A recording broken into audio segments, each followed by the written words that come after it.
नमस्कार।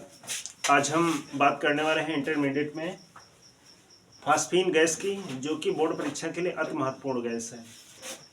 इसकी बनाने की जो प्रयोगशाला विधि है, तो इसमें बताया जाता है कि सफ़ेद फास्फोरस को NaOH और थोड़ा जल के साथ अगर गर्म करते हैं तो हमें क्या प्राप्त होता है, फास्फीन, और उसके साथ में सोडियम हाइपोफॉस्फेट प्राप्त होता है। और चित्र में जैसा कि हम देख रहे हैं, अगर बनाने की विधि प्रयोगशाला में बनवाया जाए तो ये एक जार लगा दिया गया है, ये नीचे बर्नर है, ये गोल फेंदी का फ्लास्क है, और यहाँ से उसका जो अक्रिय वातावरण बनाने के लिए कार्बन डाइऑक्साइड यानी CO2 को भी जोड़ दिया जाता है।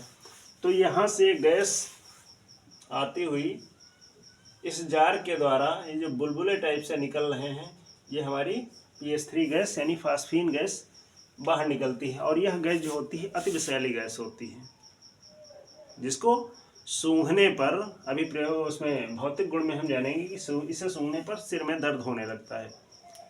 तो प्रयोगशाला विधि में क्या करना है, सफ़ेद फास्फोरस, ये हम प्रयोग कर भी सकते हैं। सफ़ेद फास्फोरस ले लें और NaOH और उसमें थोड़ा जल डालेंगे तो हमें, और गर्म करेंगे तो क्या प्राप्त होता है, सोडियम हाइपोफॉस्फेट और फास्फीन गैस प्राप्त होती है। अगर विधि देखी जाए तो बनाने की विधि क्या है, एक गोल पेंदी का फ्लास्क लेते हैं, उसमें क्या क्या भरते हैं, सफ़ेद फास्फोरस और NaOH का विलयन भरकर गर्म करते हैं, और उस अभिक्रिया के फलस्वरूप जो गैस प्राप्त होती है वो हमें फास्फीन गैस मिलती है। यह अत्यंत ज्वलनशील गैस है, इसलिए इसमें CO2 गैस भी प्रवाहित करते हैं, क्योंकि ज़्यादा ज्वलनशील होती है। इसे जल के विस्थापन द्वारा गैस जार में एकत्रित कर लेते हैं, और ये जो बाहर बुलबुले टाइप से निकल रहे हैं, ये हमारी फास्फीन गैस होती है। अगर अब बात की जाए भौतिक गुण की, तो यह रंगहीन सड़ी मछली जैसी गंध वाली विषैली गैस है।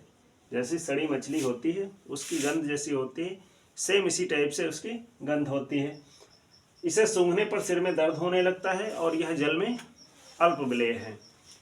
फिर बात की जाए रासायनिक गुण की, तो रासायनिक गुण में इसकी क्रिया सबसे पहले जल से करा दी जाती है। जब जल से इसकी क्रिया कराते हैं तो हमें क्या प्राप्त होता है, P2O5 यानी फास्फोरस पेंटा ऑक्साइड प्राप्त होता है।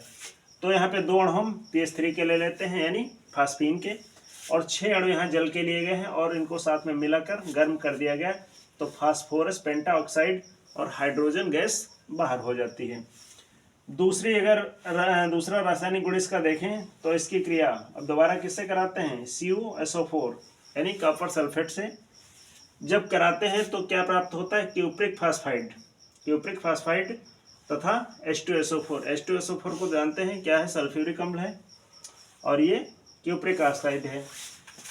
3 नंबर अगर देखा जाए रासायनिक गुण इसका, तो HNO3 से क्रिया होती है। HNO3 मतलब नाइट्रिक अम्ल, ये सल्फ्यूरिक अम्ल होता है H2SO4, और HNO3 क्या होता है, नाइट्रिक अम्ल होता है। इसकी क्रिया किससे करानी है, फास्फीन से। अब सारे जो रासायनिक गुण हैं इनमें सारी क्रियाएं किससे होंगी, फास्फीन से होंगी। तो PS3 की क्रिया आप कराते हैं HNO3 के साथ में, तो हमें इसमें भी P2O5 यानी फास्फोरस पेंटा ऑक्साइड प्राप्त होता है, और ये NO2 तथा जल निकल जाता है। तो इस तरह से हम फास्फीन गैस को शॉर्ट में, या कह सकते हैं कम शब्दों में तैयार कर सकते हैं, और जो कि लॉन्ग क्वेश्चन में 5 नंबर के लिए 99 नहीं 100% ये बोर्ड परीक्षा में पूछे ही जाते हैं क्वेश्चन। धन्यवाद।